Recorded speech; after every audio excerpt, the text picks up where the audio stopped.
Yes, sir. Okay, JT. So, unfortunately, last night you were eliminated on Survivor Game Changers. Can you talk a little about your decision not to bring that hidden immunity idol to camp? I'm sure that's the question of the day, right? Yeah.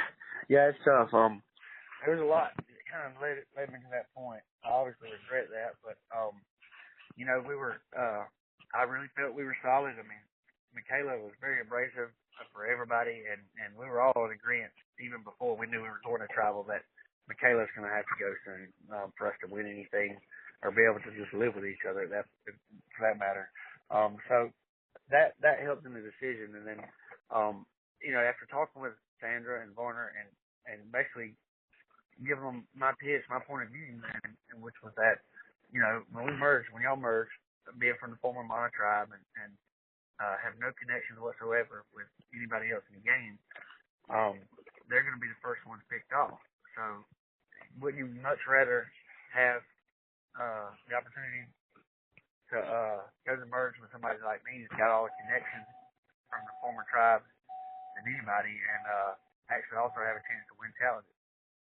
So that was like a no-brainer to me, to go, instead of going in with a vengeance vote and voting me out and just flying blind to what merge or swap may come and not have anybody. So to me, it made no sense at all to vote me out at this point, except vengeance, which I didn't think Sandra would be playing a revenge kind of game. She previously hasn't in the past. Right, she is a little different this time around. And you guys did play against each other in Heroes versus Villains, where she actually won that season. So when you found out that Sandra's coming back to Game Changers and you're on Game Changers, what was your first reaction? I was kind of excited. I felt like I could play with Sandra and work together with her, and potentially maybe do well. We bring different things to the table. So I was kind of looking forward to that, but when I landed myself on this tribe with her and she had the number 5-1, then all those opportunities didn't really seem to surface. She was clearly looking out for her and her tribe at that time. So I knew I was on the bottom. So that was the first time I realized that Sandra and I wasn't going to be able to play together at this point until I do something different with the numbers. And I quickly saw that Sandra was in control, and Varner was definitely going to do whatever she told him to do. So I was in a position where it was no longer an option to play with Sandra because I would never have the numbers. So I, immediately I had Varner. I had Malcolm and Aubrey went over 100%, and I had to get one more person or either get one person gone. So the first opportunity came to get one gone rather than win one over, and so I had to try it. And unfortunately, Culpepper was not the title ally like I thought he was. Right. And to the best of your knowledge, where is your hidden idol? Is it still back at camp? Yeah, no doubt. It's on top of Lookout Mountain, enjoying some beautiful views every day.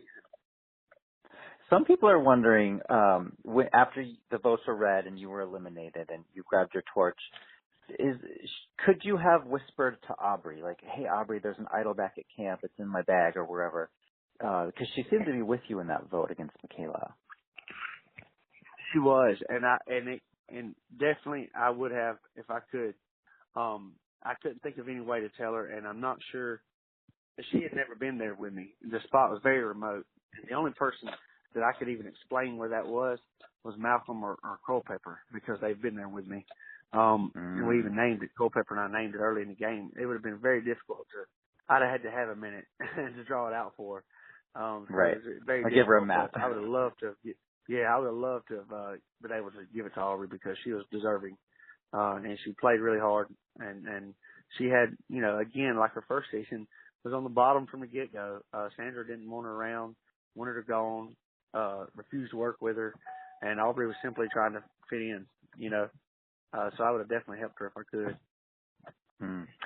There was one moment at Tribal where you said Michaela did not deserve to be on Game Changers, that she was kind of just filling up space. What did you mean by that? Well, my experience with Michaela, which is and everyone else seemed to share this experience, is that she's just had a chip on her shoulder from day one. Obviously, well, I don't know how obvious it was, but she was very lazy around camp, things like that. So it was very hard, make it very hard to deal with her overall. She wasn't, she was far from a pleasure to be with, and unless she done something completely different the first time, I wasn't able to watch her play the first time.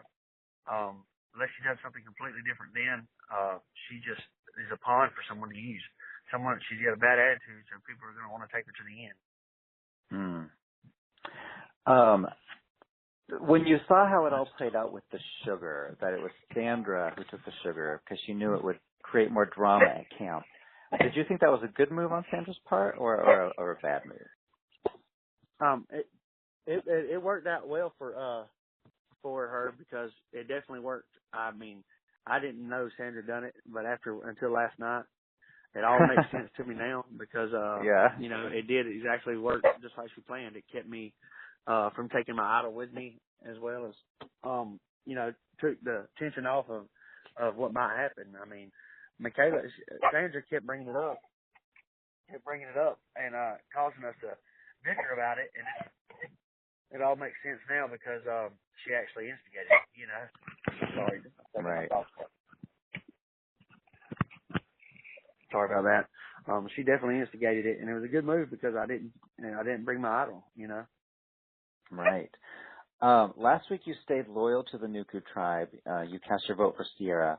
Did it ever occur to you maybe to switch your vote to Sandra or something? Since you had told Brad, vote for Sandra. Did it ever occur to you to switch to Sandra? It did, but I was afraid of what the chance that they didn't vote like I wanted them to, and I was ousted for voting Sandra and had to go back home with her. I knew that my days were numbered for sure then. Yeah. The way I did it was formatted, basically laid out that if they had an idol and if they were willing to give it to Sierra and trust me, then vote Sandra. But in my mind, there was a 50-50 chance that they even had an idol. So what I'm telling him may not even be possible. All it may do for him is let him feel comfortable for just a short minute before the vote's actually read. So I still voted with my tribe in the event that they didn't have an idol. If they didn't have an idol, then no harm, no foul. Sierra goes home. We move forward. And then even if they do have an idol, what's the chances they're going to believe me and give it to her? Well, if Culpepper believes me, then I think we have a mutual, bond like I think we do. But unfortunately, it all went down except one part, and that's where they voted Sandra off. Right. We have a fan question from Allie in Castle Rock. She wants to know, what was your reaction to seeing Debbie go all wackadoodle on last night's episode? It was kind of funny to me. I knowing Debbie now that I've played with her, she's a very smart person, and you'll notice that her observations are usually on point. And it's just so funny because to me, it's like a female coach all over again. I mean, she's just like Coach to me, which is endearing to me. I enjoy both of them. But Debbie was someone that would have been loyal all the way. Like, I trusted Debbie, and she was in my alliance in the former Nuku. And, I hope she does well. She's on point with her observations always. The first time she played, she was too. Are some of her stories crazy and out there? Of course they are, but Debbie's a great person, and I think that she's very smart too. So as one of the former winners of this show, I always love to ask this question. What did you do with your $1 million? Well, I'm still doing with it now. I actually didn't really do much. I bought two of my sisters both a new car to help them out. They both have kids and all, and it was a chance to kind of help them. And basically invested. The farm I managed, I eventually bought the cows out and started my own farm. So kind of did the invested. Very cool. And final question, JT, who do you think is going to win Survivor Game Changers? If Sheree doesn't go to tribal council at all soon, she's a very dangerous threat. And everyone knows that. If they don't let her go to council soon, which means she can't go home, which means she's a huge threat. Zeke, I think, is a going to be undercover threat for sure. I got to know him a little bit at the former Nuku, and he's a super smart person, super smart, and very observative, I guess you could say, and is a serious threat. Very cool. Thanks for talking with us today. It was great to chat with you, and we hope you have a great day.